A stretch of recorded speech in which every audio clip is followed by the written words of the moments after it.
Notemos ahora lo que dice el capítulo 8, versículo 1 de este libro de Ezequiel. En el 6º año, en el mes 6º, a los 5 días del mes, aconteció que estaba yo sentado en mi casa, y los ancianos de Judá estaban sentados delante de mí, y allí se posó sobre mí la mano de Jehová el Señor. Él estaba sentado entre los ancianos.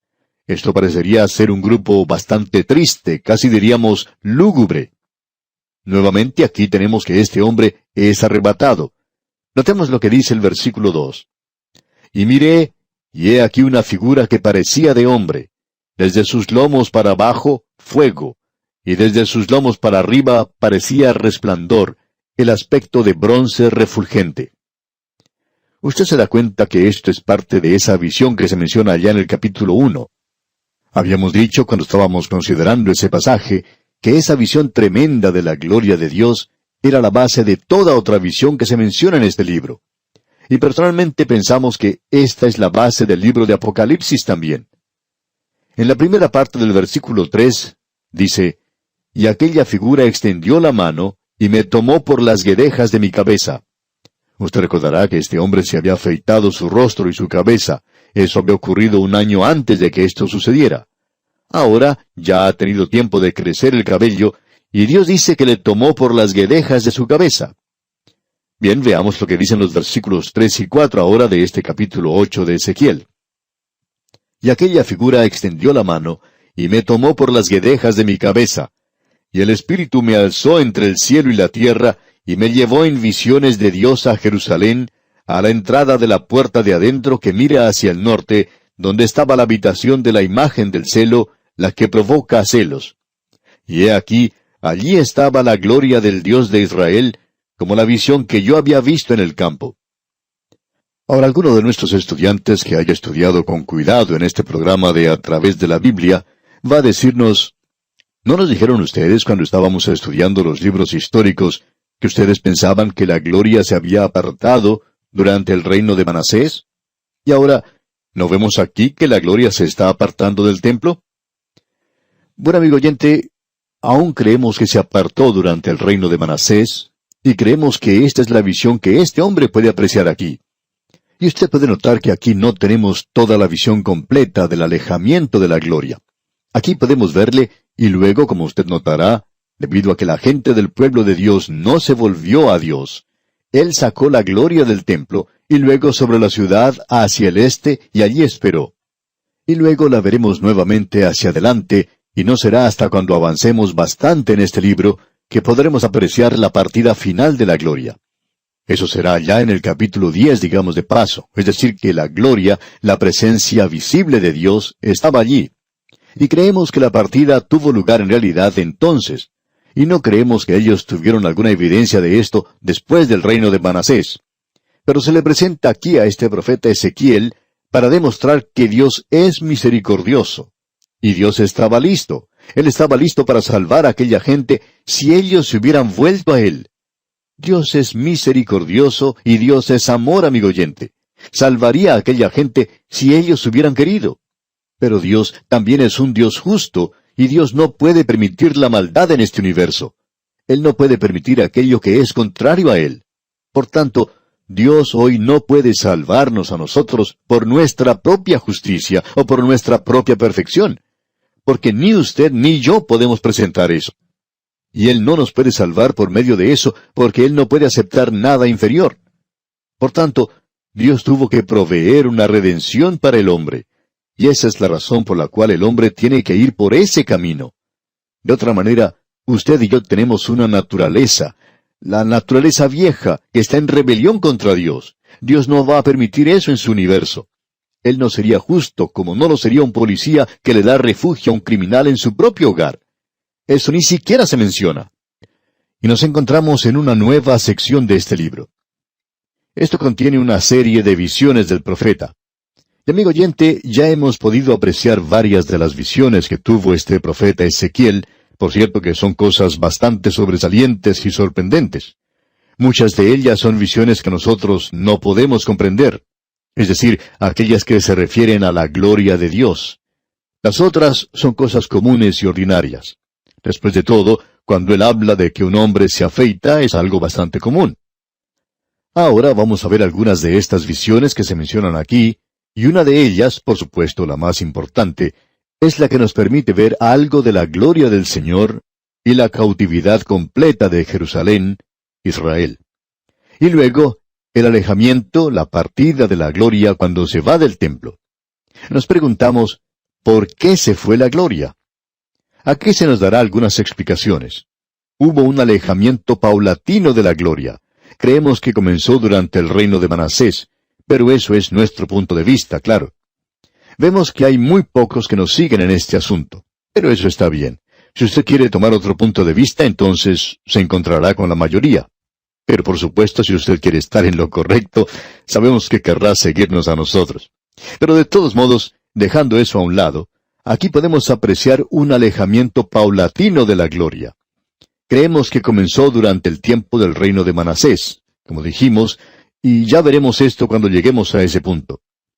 En nuestro programa anterior estuvimos considerando el capítulo 8, versículo 2, que dice, «Y miré, y he aquí una figura que parecía de hombre, desde sus lomos para abajo, fuego, y desde sus lomos para arriba parecía resplandor, el aspecto de bronce refulgente».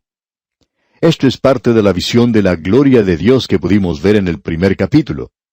Aquí se nos dice, «Y aquella figura extendió la mano».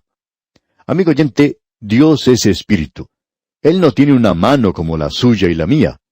Pero cuando se nos dice que el dedo de Dios formó los cielos, comprendemos eso porque no podemos ver de otra manera cómo Él pudo haberlo hecho sin una mano. Y aquí eso se nos presenta en esta visión. Y aquella figura extendió la mano. También dijimos en nuestro programa anterior que creemos que Él fue arrebatado, o sea, Ezequiel, y llevado por el Espíritu de Dios a Jerusalén. No nos vamos a poner a discutir aquí el punto de si Él fue con su cuerpo o no. Pensamos que sí fue así, y que Él fue allí para ver por qué la gloria de Dios se estaba alejando de Jerusalén, y por qué Dios iba a destruir esa ciudad. Y lo que aquí tenemos es ese alejamiento. Y el profeta es llevado a Jerusalén, y esto no es nada nuevo. Usted recordará que Elías tuvo esa experiencia. Él también fue arrebatado de esta manera.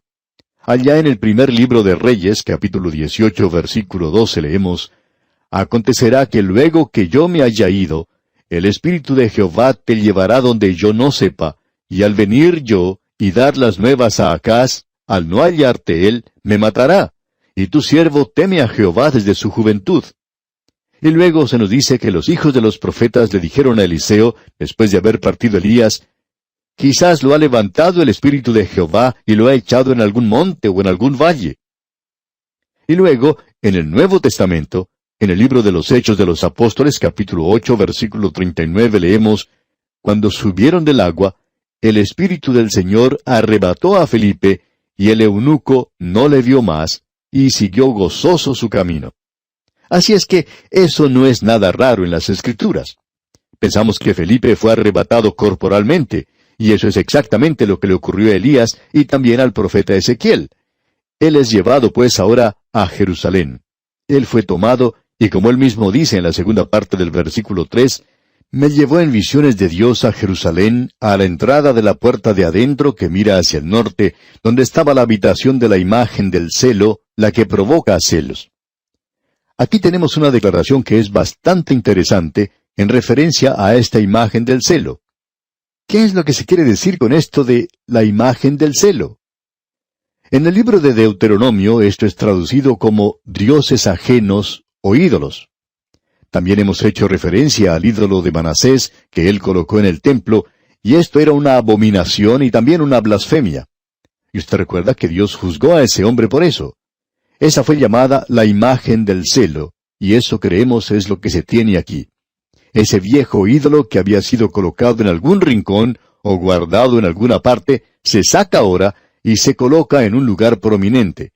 Y en Jerusalén, aquellos que habían permanecido allí deberían haberse vuelto a Dios en arrepentimiento, pero ellos ahora están adorando a ese ídolo. Ahora eso no era todo lo que estaba sucediendo allí. El templo había sido profanado. A él se le mostró algo más. Leamos el versículo 5 de este capítulo 8 de Ezequiel. «Y me dijo, Hijo de hombre, alza ahora tus ojos hacia el lado del norte. Y alcé mis ojos hacia el norte, y he aquí al norte, junto a la puerta del altar, aquella imagen del celo en la entrada. Allí lo tenemos. La gente ya no adoraba al Dios vivo y verdadero, sino que estaban quebrantando los primeros 2 mandamientos. Y aquí vemos que hubo algo más que estaba teniendo lugar allí. Leamos los versículos 7 hasta el 9. Y me llevó a la entrada del atrio, y miré, y he aquí en la pared un agujero, y me dijo, Hijo de hombre, cava ahora en la pared. Y cavé en la pared, y he aquí una puerta. Me dijo luego, entra, y ve las malvadas abominaciones que éstos hacen allí. No vemos cómo, si este hombre hubiera sido llevado allí en el espíritu, cómo él podría arrastrarse a través de la perforación esa que hizo en la pared. Si él estaba en espíritu, ¿para qué cavar a través de la pared? ¿Y cómo hace un espíritu para cavar en la pared? No sabemos eso. Usted debe explicar eso si no acepta el hecho de que él había sido llevado allí en el cuerpo. Creemos que eso fue lo que sucedió. Así que él pasa por allí y aparentemente llega a un sótano, quizá a una cueva. ¿Y qué es lo que encuentra allí?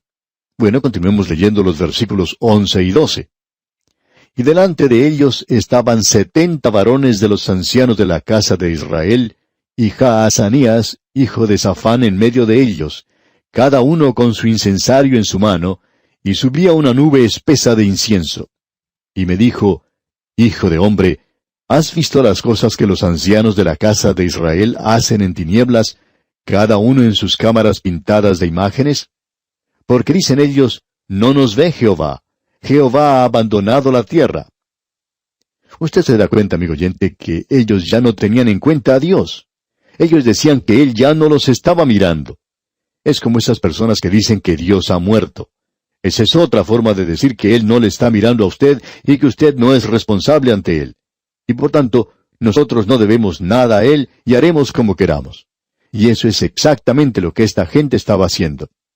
Ellos estaban aparentemente allí adorando a esta imagen y habían llegado a ser idólatras y lo estaban haciendo en secreto. Ahora uno habla acerca de las logias secretas. Por cierto que ellos tenían una aquí en este templo. Y no solo era eso lo que estaba sucediendo, sino que había más. Veamos lo que dicen los versículos 13 al 15 de este capítulo 8 de Ezequiel. Me dijo después, Vuélvete aún, verás abominaciones mayores que hacen estos. Y me llevó a la entrada de la puerta de la casa de Jehová, que está al norte, y he aquí mujeres que estaban allí sentadas endechando a Tamuz. Luego me dijo, ¿no ves, hijo de hombre? Vuélvete aún, verás abominaciones mayores que estas. ¿Se da cuenta usted de lo que estaban haciendo? Estas mujeres estaban practicando este tipo de cosas. Esto era algo realmente terrible lo que ellos estaban haciendo. Ahora, Tamuz aquí se refiere a ese dios babilónico que representaba la vegetación de la primavera. Muere en el otoño y en el invierno, y desciende al Hades, y luego revive nuevamente cada vez que vuelve el verano. La adoración de este dios era practicada por Fenicia, y luego ese culto se esparció hasta Grecia, y allí fue llamado Adonis. Y esas mujeres que están llorando aquí están celebrando la muerte del Dios, y esto quiere decir que es el otoño, y que todo muere, pero que todo volverá a nacer en la primavera. Esta era la adoración de la naturaleza, y eso es lo que tenemos aquí. Pero eso no es todo. Pasamos por alto algo que debemos mencionar. Volvamos al versículo 10 de este capítulo 8 de Ezequiel, y allí leemos, Entré pues y miré, y he aquí toda forma de reptiles y bestias abominables, y todos los ídolos de la casa de Israel que estaban pintados en la pared por todo alrededor. Ahora, ¿qué es lo que estaban haciendo? Ellos estaban adorando a la criatura en lugar de adorar al Creador. Por cierto que habían descendido a los lugares más bajos, porque aquí tenemos al hombre cuando él ha repudiado absolutamente al Dios vivo y verdadero. Entonces el hombre se entrega a esta clase de cosas.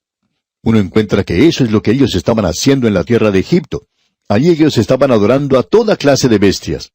Esa es la razón por la cual las plagas de Egipto fueron dirigidas contra diferentes dioses de Egipto, y la mayoría de los animales o insectos y cosas por el estilo. Cuando los hombres se hunden a tal extremo, ya no pueden ir más bajo. Usted puede leer el primer capítulo de la epístola a los Romanos. El apóstol Pablo dice allí, pues habiendo conocido a Dios, no le glorificaron como a Dios. O sea que ellos siguieron cuesta abajo y comenzaron a adorar a la criatura en lugar de adorar al Creador. Esto indica que la nación de Israel se había hundido ahora al mismo nivel en que se encontraban las naciones que le rodeaban. ¿Y qué quiere decir eso? En realidad, ellos se hundieron mucho más bajo que muchas de las naciones que les rodeaban. Ya no eran testigos del Dios vivo y verdadero. Y esto quiere decir que Él destruirá el templo. Bien, pero eso no es todo. Una de las peores abominaciones de todas era la adoración del sol. Veamos lo que dice el versículo 16 ahora de este capítulo 8 de Ezequiel. Y me llevó al atrio de adentro de la casa de Jehová, y he aquí junto a la entrada del templo de Jehová, entre la entrada y el altar, como 25 varones, sus espaldas vueltas al templo de Jehová, y sus rostros hacia el oriente, y adoraban al sol, postrándose hacia el oriente. Ellos se encontraban haciendo esto en el lugar santísimo, junto a la entrada del templo, entre la entrada y el altar, y esta es una de las mayores abominaciones. Uno no puede hacer algo peor que eso. Y eso es lo que esta gente estaba haciendo. Ahora el versículo 17 dice, y me dijo, ¿no has visto, hijo de hombre? ¿Es cosa liviana para la casa de Judá hacer las abominaciones que hacen aquí? Después que han llenado de maldad la tierra, se volvieron a mí para irritarme. He aquí que aplican el ramo a sus narices. Ha habido varias formas de interpretar esto aquí. Los comentaristas judíos del pasado decían que esto habla de ritos religiosos degradantes, de lo más bajo que pueda haber. Y esto que se menciona aquí de aplicar el ramo a las narices, es lo mismo que la persona en el día de hoy pone su mano en la nariz. Y esto es lo que esta gente estaba haciéndole a Dios en aquel día. Por tanto, podemos apreciar que Él está airado contra ellos. Entonces, aquí en el versículo 18 de este capítulo 8 leemos, pues también yo procederé con furor. No perdonará mi ojo, ni tendré misericordia. Y gritarán a mis oídos con gran voz, y no los oiré. Ellos ya se han pasado de la línea. No pueden ir más bajo que esto. Y Dios juzgará ahora. Amigo oyente, Dios le ama a usted. Y Dios le salvará si usted se acerca a Él por medio de la fe y confía en Cristo Jesús. Pero amigo oyente, Dios también juzga, y Él es un Dios santo, y Él no pide disculpas por esto. Él es justo. Podemos decir junto con el apóstol Pablo, ¿qué pues diremos? ¿Que hay injusticia en Dios? En ninguna manera, dice Pablo. Dios es justo en todo lo que hace, y si Él juzga, eso está bien. Quizá usted no piense así, pero ¿ha pensado usted alguna vez, amigo oyente, que usted puede estar equivocado? Y puede resultar una gran cosa si esta generación de hoy reconociera que está equivocada y Dios tiene razón. Y permítanos confiarle un secreto que esa otra gente no conoce. Y creemos que esto es un secreto entre nosotros nada más. Y es este. Dios es justo y esta generación está equivocada. Dios juzgará el pecado. Bien, vamos a tener que dejar nuestro estudio aquí y vamos a continuar, Dios mediante, en este mismo punto, en nuestro próximo programa. Es nuestra oración que el Señor le bendiga ricamente.